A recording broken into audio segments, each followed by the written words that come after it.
Episode 13 the awakening and the serpent's plea. Narrator. एसेंसिया के सहयोगियों ने टाइफन के हथियार को नष्ट कर दिया था, लेकिन अथर्व अभी भी अपनी शक्ति के बलिदान के कारण बेहोश था। उसे तुरंत जागना था, क्योंकि क्राकन और मेड्यूसा जैसे दुश्मन बाहर थे और अब टाइफन को ड्रैगन के समय नियंत्रण की शक्ति का पता चल चुका था। अथर्व धीरे धीरे होश में आया।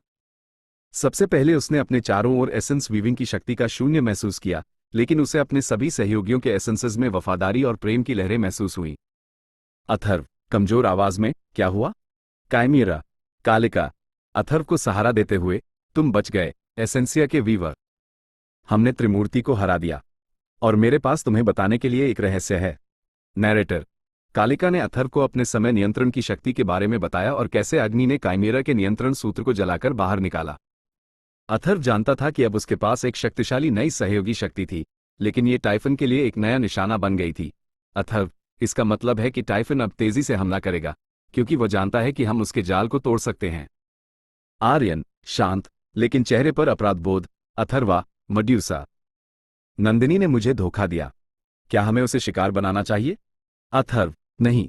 एसेंस वीव ने हमें दिखाया कि नंदिनी को किसी ने नियंत्रित नहीं किया था। वह अकेली है और डर में जी रही है। टाइफन का असली जाल क्राकन और मेड्यूसा को एक दूसरे से अलग रखना था। काइमेरा का नया रूप, काइमेराज न्यू स्टेट, बलदेव और गरुड़ त्रिमूर्ति को लेकर आए। काइमेरा का शरीर अब भी थका हुआ था, लेकिन उसकी आंखें अब अराजक नहीं बल्कि भ्रमित थी। त्रिमूर्ति, कमजोर, उदास आवाज में, मैं कौन हूं? मेरी आवाजें शांत क्यों हैं? अथर्व, त्रिमूर्ति के एसेंस को छूते हुए, तुम त्रिमूर्ति हो। 3 एसेंसेस का एक संयोजन। अब तुम आजाद हो, लेकिन तुम्हें अब फैसला करना होगा कि तुम विनाश करोगे या निर्माण। नैरेटर। यह अथर्व का सबसे बड़ा दांव था। त्रिमूर्ति को बल से नहीं हराया जा सकता था, उसे केवल विश्वास और उद्देश्य से जीता जा सकता था। The serpent's plea. मेड्यूसा का संदेश तभी गरुड़ मुख्यालय में एक संदेश लेकर आया। वो एक छोटी, संगमरमर की मूर्ति थी, जिसे किसी ने एसेंसिया के द्वार पर छोड़ दिया था। गरुड़, यह क्या है? कालिका, मूर्ति को छूते हुए, यह मेडुसा का स्पर्श है। यह एक संदेश है। अथर्व ने मूर्ति को छुआ और तुरंत अपनी एसेंस वीविंग शक्ति का उपयोग किया। हालांकि वह कमजोर था, लेकिन वह संदेश के एसेंस को महसूस कर सकता था। नैरेटर। संदेश नंदिनी की ओर से था। उसमें डर, अकेलापन और आर्यन के प्रति प्रेम की गहरी भावनाएं थी। नंदिनी का संदेश, एसेंस, मैं सागर, क्राकन की असली चाल जानती हूं। वह एसेंसिया को आर्थिक रूप से दोबारा नहीं मारेगा। वह पानी से हमला करेगा। उसके पास असीमित सेना है। मैं डरती हूं।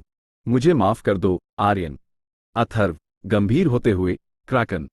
वह अपनी असीमित सेना से हमला करेगा। इसका मतलब है कि वह अब अपने सबसे शक्तिशाली हथियार का उपयोग करेगा।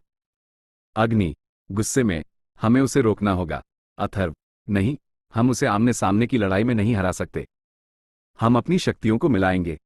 कालिका, तुम्हारी समय नियंत्रण शक्ति और अग्नि की पुनर्जीवन शक्ति। हमें टाइफन के खिलाफ आखिरी चाल चलनी होगी। नैरेटर। मेड्यूसा के संदेश ने क्राकन के अगले कदम को उजागर कर दिया था, लेकिन साथ ही टाइफन की अंतिम योजना को भी। अथर्व को अपने बचे हुए सहयोगियों, माइनेटो, ह्यूमन, यूनिकॉर्न, ड्रैगन और फीनिक्स को मिलाकर एक ऐसी रणनीति बनानी थी जो इस पानी के राक्षस को उसके अपने मैदान में हरा सके।